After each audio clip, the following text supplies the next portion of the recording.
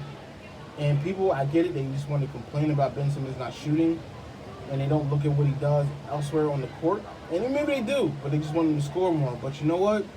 I talked to my uncle, and he was telling me, like, we may just have to live with Ben Simmons scoring around 15 points a game, getting 8 rebounds, 8 assists, and having 1 to 2 turnovers. That may be the formula to success for this team.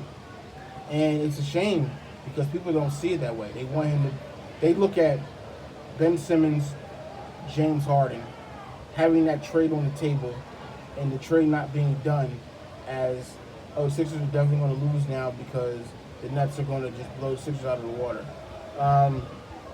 I watched the Nets play, and they're going to score a lot of points, but they don't play any defense. And they don't have a bench. The Sixers, 1, have a bench, and 2, they can score. And 3, they can play defense. So, the Sixers actually, I think they'll be right up there with that team. I think they'll be right up there with Milwaukee, right up there with the Nets, and I think they passed Boston. Now, granted, let me pull the reins back a little bit. I get it. Boston didn't have Jason Tatum, but I honestly think at the end of the day, I think the Sixers are too big for Boston. I think I can't remember the guy's name from Boston, number 27. He's no match for Joel Embiid. Tristan Thompson's no match for Joel Embiid. And I think at the end of the day, the only thing that can hurt the Sixers is the Sixers themselves. I think that they're well coached enough. I think that they adjust now on the fly. They can adjust in game. They can adjust at half. And they have an actual half court offense now, where it's actually it's a solid offense. I like the ball movement that I see. I love the pick and rolls that I see. The Sixers actually have a good half court offense, and all the chatter that I hear, the negativity that I hear is around Ben Simmons, and I just don't get people because I would want them to look at the team's success and base like the success of the team as okay, that's how well the Sixers are doing right now. But no, they just see Ben Simmons not shooting the ball, Ben Simmons not shooting jumpers, Ben Simmons not shooting threes, and they get mad. And I'm just like, I don't understand people because the team's actually playing well, and all they see is Ben Simmons not shooting, and all they want is Ben Simmons to shoot the basketball. And I'm just like, but they're winning, and they're like not just winning by like 1 or 2 points. They're like winning games, and they're winning by comfortable margins. And it's a shame, man. It's a shame. Like, I'm glad that Ben Simmons scored 20 points last night because I think people would have just lost their minds if he didn't score 20 points against the Pistons while Blake Griffin was out and whoever else was out. Derrick Rose was out. But I'm like, he locked up, he's locking people up every day. I mean, what else you want from the guy? I guess to score points. So, I mean, my dad, he thinks that the dude sucks. I mean, people that think people that want to trade him every single day from the city. I'm sorry, I'm not in Philadelphia right now, so I can't say this city because this is not Philadelphia. But every single day, people want to trade him from the city, and it's just a shame. Like, I don't get wanting to trade an all-star. I don't get that. Like, you have the actual desire to trade an all-star. You have the desire to get rid of a top player in the league. Just because he doesn't score a lot of points doesn't mean he's not a top player in the league. I think other coaches would love to have him as a player for everything that he can do on the court. And I'm glad Ben Simmons came out the other day and said what he said. As far as I don't get on social media. I don't hear the chatter. He probably really does hear the chatter, but I'm glad he went out there and said it. He said, I don't hear the chatter. I just think I'm just out trying to win games. I really don't give a crap, for lack of better words. But I appreciate that. I appreciate that because you know what? I think he has a goal in mind to wanting to win, and I respect that. I respect that. Hey man, this team is a different Sixers team. They look better. They look stronger. They look hungrier. They look more focused. They look cleaner. Um, and yeah, I like the Sixers this year. I really do. I like this Sixers team. Um, and one thing I noticed about the Sixers is they're never out of a game. I mean, like, okay, they played, um, the Cavaliers this year. They got blown out in that game. But there have been other games where like they're just not out of the game. All they need to do, um, Tom Brady just threw an interception. Um, they just need to adjust, and they do that. They adjust. They adjust. So they're never out of the game. And I noticed in the fourth quarter how much they lock down. They play lockdown defense, and they're just never out of it. They're never out of it. They even when they're like the chips are down, they never really they're completely out of the game. And I like I you know what? There were so many times where Brett Brown had leads in games, and I just knew that once that other team went on a run, the Eagles wouldn't be able. I mean, excuse me, the Sixers wouldn't be able to sustain that run, and they would lose the game. They would give the game up. Brett would never adjust, and that's not Doc Rivers. That's not Sam Cassell. That's not Dave Yeager. That's not those guys. This is a good coaching staff, a good coach team, well-coached team. And I'm looking forward to seeing how they play this next week. They got a couple big games coming up. I mean, they got the Pistons tomorrow, and they have the Lakers on Wednesday. I'm actually in the DR right now, and I won't be home to watch it on NBC Sports Philly, but I think they have it on down here. It'll be on ESPN. And their ESPN on down here is a little bit different, but it'll be on ESPN. So I'm gonna try to catch that game. But that's gonna be a good one. The Sixers and the Lakers. That's gonna be good. And the Sixers play at home. Sixers, I think they only lost one game at home, and that was when they didn't have 8 players. They had 7 players playing in the game. So yeah. I really like this Sixers team. I really do. Before I go, let me just shed some love on the Flyers. I mean, the Flyers right now, I mean, they lost 2 straight. They got waxed last night, 6-1 by Boston. Right now, they split the season series with Boston. They won the first 2, and then they lost the last 2. They lost game 3. They lost that one in a shootout. But last night, they just got waxed. And the only thing I can say about them right now is, like, not having a preseason, really adjusting to the COVID protocols with the NHL. I think that you can't make an accurate. I don't think you can make an accurate judgment on it as far as if they're a good team or bad team. I think right now, just from how I seen them, excluding last night's game and excluding the other blowout that they had, I think they're a pretty good team. And I'm not just saying that because they're the Flyers. They look like a pretty good team. They look like a pretty fast team, kind of picking up on where they left off last year. And we'll just see. We have to give them a few more games to actually make an assessment on them, I think.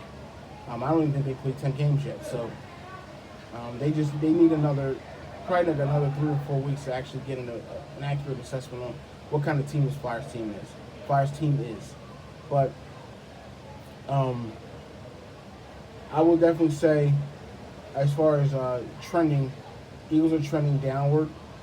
Sixers are trending up. Flyers are in the middle but ticking up, and then the Phillies, honestly, they're kind of like in the middle.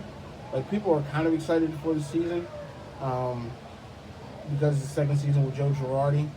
However, the JT Realmuto thing still hangs in the balance, and they got to do something about that. They got to sign that guy. If they can get him, they got to get him. And the stalling that they're doing. I mean, they're letting the Braves come in and entertain the guy. I don't know. So, the last thing you want is that the Atlanta Braves get JT Realmuto, your second best player. So, the Phillies need to do what they can to close the deal. They really do. Do what they can. I'm sorry that this wasn't out. I wanted to get it out on Thursday, but